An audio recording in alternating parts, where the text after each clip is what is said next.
Dolores pauses for a moment before taking the pill that helps keep her alive. Why the hesitation?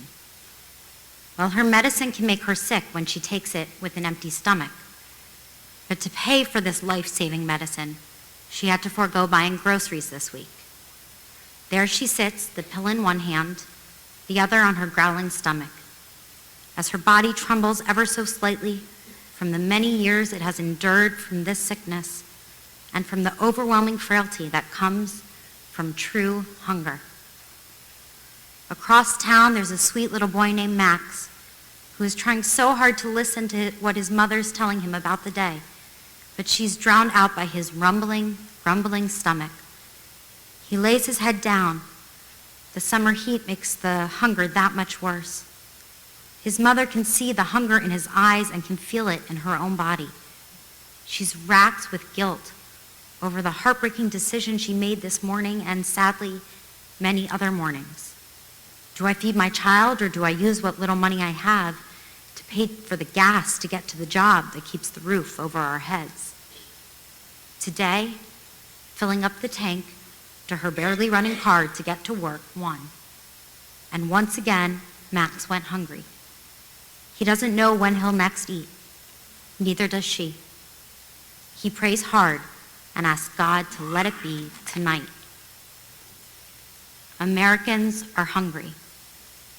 Yes, spiritually, politically, and academically hungry, that too. But today I'm talking about true hunger. Empty stomachs, raw hunger.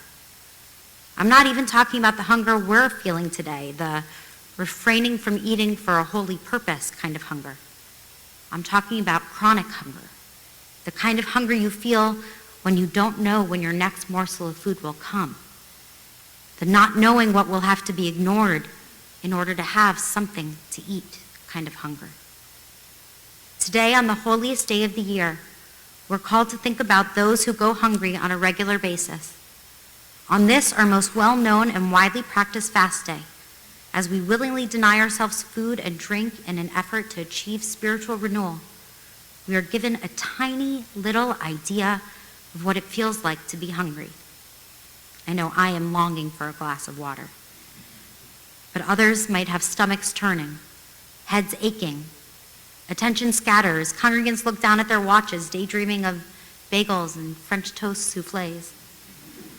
As the longing for food slowly grows and grows, and we've been hungry, I'm assuming, for only a few hours. Today we glimpse the devastation and pain suffered by so many who have it exponentially worse. Those who experience rampant hunger every day, all year long. We can barely begin to imagine it, and yet on this holy day we must consider it, consider them, the millions of individuals who silently cry out in hunger. During the climax of our worship this morning, we read the stirring words of prophet Isaiah, thank you, Rabbi Hunting, who challenges us to use this fast day as a reminder that if hunger and want still exist in our world, then our fast and prayers are incomplete. Our text declares, is this the fast that I seek, a day of self-affliction? Is not this the fast I look for? To unlock the shackles of injustice, to undo the fetters of bondage, to let the oppressed go free, to break every cruel chain? Is it not to share your bread with the hungry, to bring the homeless poor into your house? Judaism implores us to feed the hungry over and over again. There are numerous verses of Torah we can read, numerous conversations in the Talmud which uphold this idea, and even some of our holiday traditions support the clear importance of feeding the hungry. At Passover, we declare, "Let all who are hungry come and eat," and we're taught our generosity should know no bounds. The Torah's instructions demand that when you reap the harvest of your land, you shall not reap all the way to the edges of your field or gather the gleanings of your harvest. You shall leave them for the poor and the stranger. This reminds us that we are to take a portion of our own hard work, our own hard-earned success, and share it, not simply with the poor we know, but with strangers as well. Yes, we, all of us, must continue to hear the voice of Isaiah 58:7, to share our bread with the hungry and to bring the homeless into our house. And in speaking about this situation of feeding and housing those in need, Rabbi Sarah Horonsky wrote, "You may say to me, Rabbi, it's not my problem. It's not my job. These aren't my people. It's not my family member. I've earned what I have. It's mine. I will not feel guilty for working hard and enjoying all that I have. I pay my taxes and my mortgage. I work hard and they could too." Rabbi Horonsky replied, "I want you to know I hear you. And I know we do work hard, and yet these still are our people. They are us, they are our children, our mothers and fathers, our cousins and siblings and family. And frankly, it could be me, and it could be you. So many of us are one step away from an accident that leaves us unable to work or addicted to painkillers. One disease whose trial treatment could save our lives, but our insurance won't cover. One small moment away from being laid off, unable to afford our mortgage. Today, it may not be me or you, but we don't know about tomorrow. And as we know, our tradition is clear that each and every human being was created in God's image, B'Tselem Elohim, deserving of dignity and respect. This is our responsibility, our cause, our fight, our community. Every human person is one of our people. We are all connected and responsible for one another.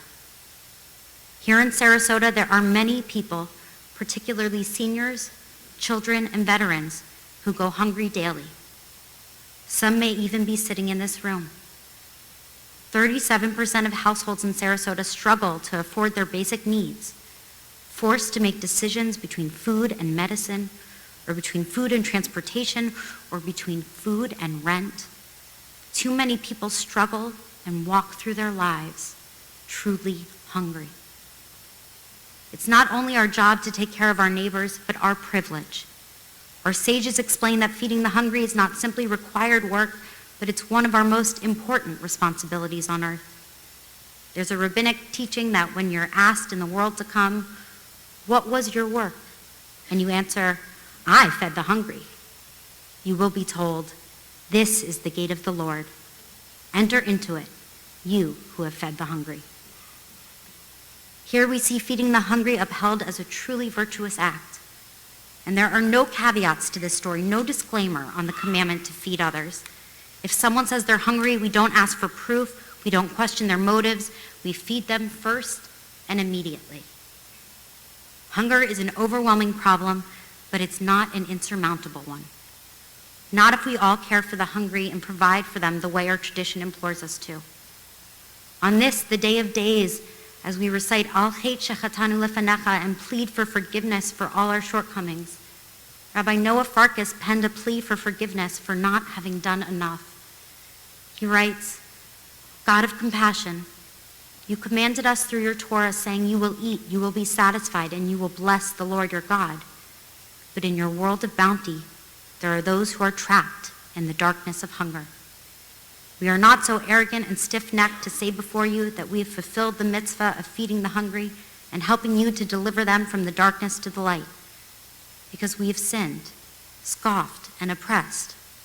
Al Chet Shechatanu Lefanecha, for the sin of closing our eyes to those who are malnourished." That's right, the sin of closing our eyes, looking away, pretending we don't see, we don't know.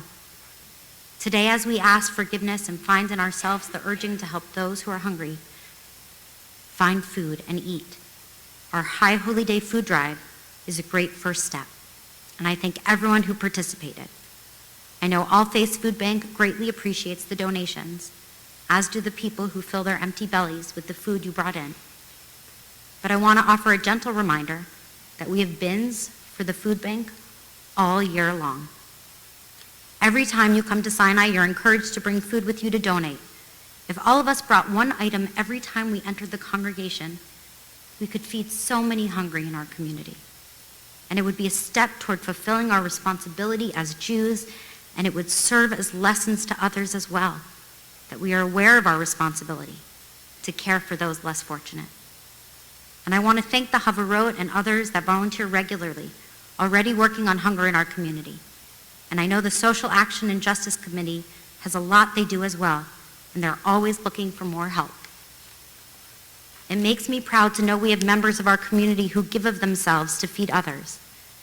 Thank you, all of you who bring in food to donate, who bake for others, who volunteer your time sorting and organizing donated items.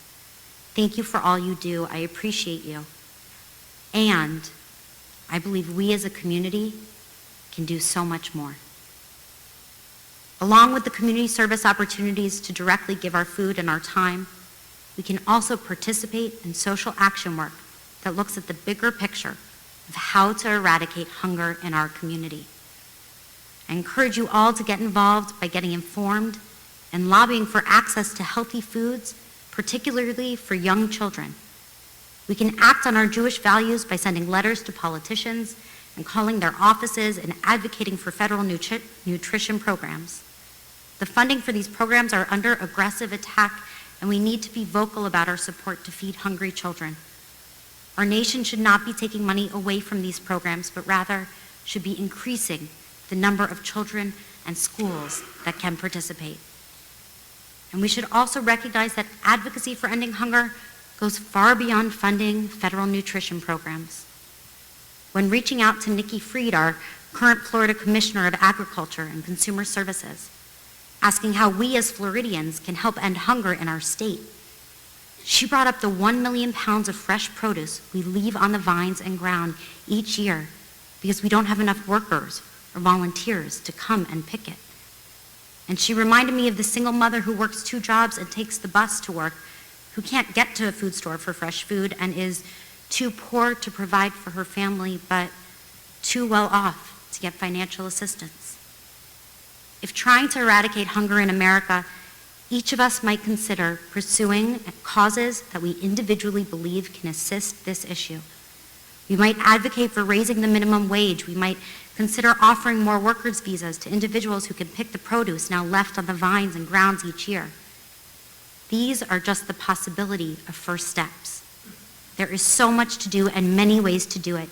It is our job to get informed, to get involved, and to make a real difference in both feeding hungry bellies and working to end hunger on a systemic level. Let us remember the words of Isaiah and work to unlock the shackles of injustice, to undo the fetters of bondage, to let the oppressed go free, and to break every cruel chain, to share our bread with the hungry, and to bring the homeless poor into our house. And may we remember that all of this work is connected, and all of it is demanded on this, the holiest of days. This year, please do what you can, do all that you can, and maybe a little more. Get informed, get involved. Find the most meaningful way for you to work to end hunger in our community. Think about the Doloreses and Maxes in our world and act in such a way that they no longer need to choose between hunger and medicine or between hunger and shelter. Let us offer our time, our talent, and our personal treasure to remedy hunger in Sarasota. Let us work all our lives and declare our success both here and in the world to come. And let us not give up until every system is working right and every belly is full. Ken Yehi Ratzon.